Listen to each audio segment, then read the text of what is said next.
अदालती अहकामात के बावजूद कराची में शुएब शेख के घर को गैर कानूनी तौर पर मिसमार कर दिया गया है। बोल के खिलाफ इंतकामी कार्रवाइयों में तेजी।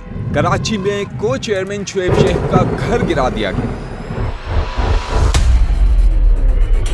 बोल के खिलाफ इंतकामी कार्रवाइयों का सिलसिला जारी है।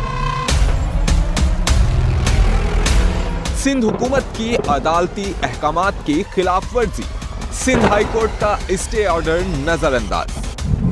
सेक्रेटरी बल्दियात Najam Shah, director land Saba al Islam, director anti encroachment Imran Ahmed को नोटिस जारी। Administrator KMC director Saifur Rahman, DIG south Irfan Baloch, SSP Keamari Fida Hussain को भी फरीक बनाया गया। इससे पहले जो जुल्म के पहाड़ तोड़े गए, शुएब अहमद शेख की जबानी सुनी। 60 दिन का वक्त होता है, 102 दिन के बाद मैं जीत गया, केस बरी हो गया, 102 दिन के बाद अपील फाइल की, एक्सेप्ट कर ली। नहीं करते ना एक्सेप्ट, खत्म हो जाता ना जुल्म यार।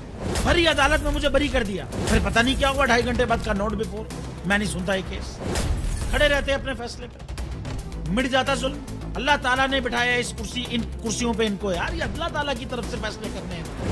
तो या तो ये फैसले आएंगे, जुल्म मिट जाएगा, या कौम खड़ी हो जाएगी जुल्म के खिलाफ।